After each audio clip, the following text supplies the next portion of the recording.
Hi, John Steenhuisen here with a quick update for you on the DA's fight against state capture and cadre deployment.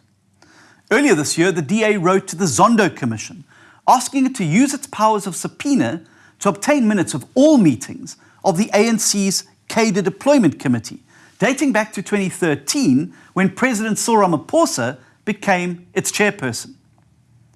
This week, the Commission revealed that they had acceded to our request, although Ramaphosa now alleges that the minutes from his time as the chairperson of the cadre deployment committee between 2013 and 2018 have somehow magically disappeared.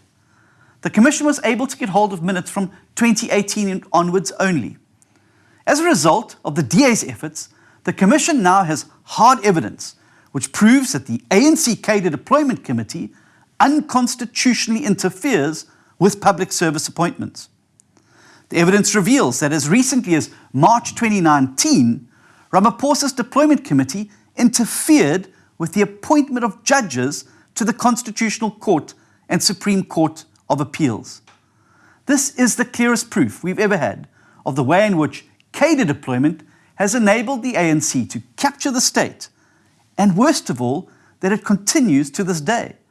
It was under Ramaphosa's watch that the cadre deployment committee decided who should be appointed as judges in the highest court of the land, thereby directly undermining our constitutional democracy. Now, instead of walking away from this terrible cadre deployment policy because it is the fundamental cause of state capture, Ramaphosa continues to double down on this evil policy. Since Ramaphosa is incapable of reforming our state, the DA is working to do it for him. Cadre deployment is the root cause of the rampant corruption in our country, and it steals from you daily.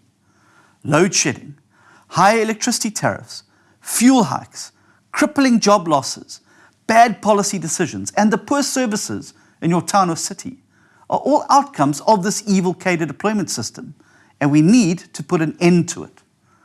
To that end, the DA has now formally tabled our End Cadre Deployment Bill in Parliament.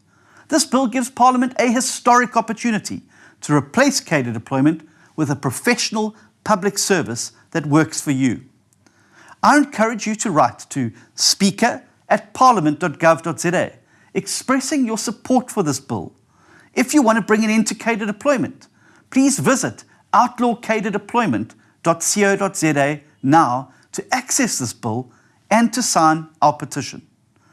Every one of us must also use our voice to pressure members of Parliament to support this bill to end cadre deployment. So I'm asking you to write to your local newspaper supporting our bill. Call in to your local radio station and support this bill.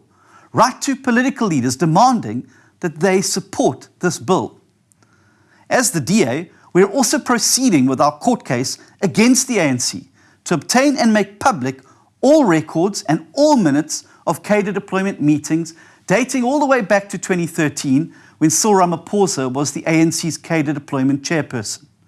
The DA is fighting for transparency so that every South African can clearly see how cadre deployment led to the capture and corruption of our state. And we are working tirelessly to put corrupt politicians behind bars and to replace cadre deployment with a capable state that gets things done for you.